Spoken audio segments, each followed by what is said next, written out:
nous avons tous la responsabilité redoutable de faire de la Côte d'Ivoire une nation unie, pacifique, fraternelle, soucieuse de son développement pour le meilleur avenir de tous ses enfants. Félix Houphouët-Boigny.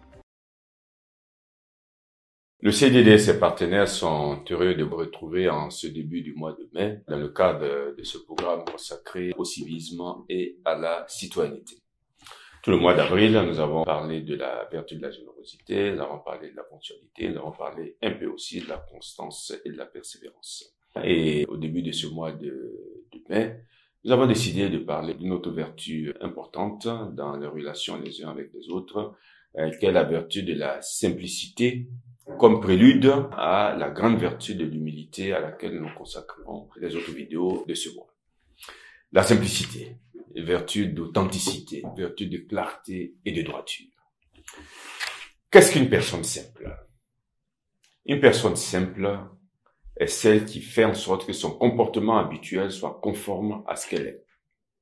Cette personne est ce qu'elle paraît. Elle ne paraît pas ce qu'elle n'est pas. C'est pourquoi la vertu de la simplicité se rattache à la vertu de la véracité, à laquelle, vous vous souvenez, nous avons consacré plusieurs vidéos l'année dernière. Véracité qui met la vérité dans les paroles, véracité qui met la vérité dans les gestes, dans la manière d'être et de vivre. Il est important de préciser que la simplicité n'est pas la naïveté. La naïveté qui est le caractère d'une personne naïve, c'est-à-dire une personne confiante et simple par inexpérience ou par nature. Ou d'une personne simple, d'une crédulité excessive. Et ce n'est pas la simplicité, cela. Non. La simplicité n'est pas la naïveté. Parce que la simplicité suppose la droiture, la fermeté et la cohérence dans la conduite. Quels sont les défauts opposés à la simplicité? Ça peut nous permettre aussi d'avoir une idée exacte de cette vertu. Premier défaut, c'est la duplicité. Nous en avons déjà un peu parlé l'année dernière. La duplicité qui consiste à avoir une chose dans le cœur et à penser une autre chose, et à extérioriser quelque chose. Donc, duplicité qui consiste à avoir une chose dans le cœur, à penser une chose, et puis extérieurement, on fait autre chose. L'homme double veut intérieurement autre chose que ce qu'il prétend extérieurement. Par exemple, il veut l'argent des autres pour leur rendre service, alors qu'en réalité, ce qu'il veut, c'est se servir d'eux et de ce qui leur appartient. L'homme double veut le pouvoir parce qu'il veut servir la patrie ou la communauté ou le village ou la région, etc. Alors qu'en réalité, ce qu'il recherche, ce sont les honneurs et les possibilités d'enrichissement créées par l'exercice irrégulier du pouvoir. Il fait montre de magnanimité alors que intérieurement, c'est son ambition personnelle. Il prétend être votre ami, il vous dit que vous avez raison et en même temps il dit à vos adversaires qu'ils n'ont pas tort. Alors, vous voyez un peu la contradiction. Tu es mon ami, je sais que tu as raison. Et puis dit aux autres, je sais aussi que vous n'avez pas tort. Et il y a un problème. Et donc, la duplicité. Et cette duplicité qui inspire le mensonge, qui inspire la simulation, qui porte à se faire passer pour autre que l'on est. Elle inspire aussi l'hypocrisie et la jactance parce qu'on préfère l'apparence à la vérité. On cherche à paraître plutôt qu'à être ce qu'on est. Et la duplicité inspire également les railleries qui tournent en ridicule les autres pour les diminuer et s'élever au-dessus d'eux. Pour plus de détails, nous vous renvoyons ces points aux vidéos consacrées à la véracité que vous trouverez également sur YouTube. Vous pouvez avoir plus de détails sur ces points-là. La simplicité s'oppose à la pensée calculatrice. Elle s'oppose à la prétention et à la complication. Une personne simple, au contraire, est franche. Elle est transparente.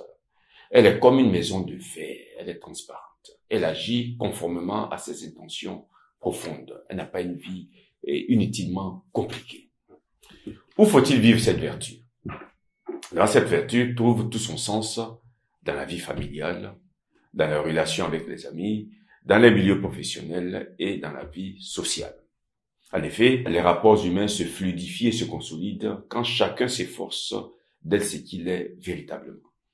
Car cette franchise fait disparaître la méfiance et contribue ainsi à établir la confiance nécessaire à la vie en communauté.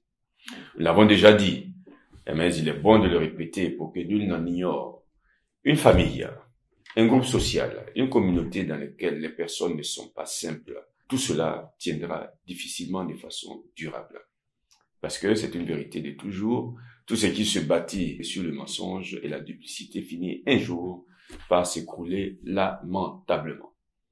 Soyons donc des citoyens simples, des citoyens vrais avec eux-mêmes, des citoyens vrais avec les autres, en agissant et en parlant en harmonie intime avec ce que l'on pense et ce que l'on désire. En nous montrant aux autres tels que nous sommes, sans feindre ce que nous ne sommes pas ou ne possédons pas, en sachant rectifier promptement quand nous nous sommes trompés, conscients de nos faiblesses et des erreurs que nous commettons tous d'ailleurs, en acceptant nos limites et en ne nous prenant pas trop au sérieux, en agissant droitement sans nous soucier de ce que les gens vont dire, en refusant de vivre dans les mensonges et tant d'autres choses du même genre. Ne soyons pas des Janus, ce dieu romain qu'on représente avec deux faces.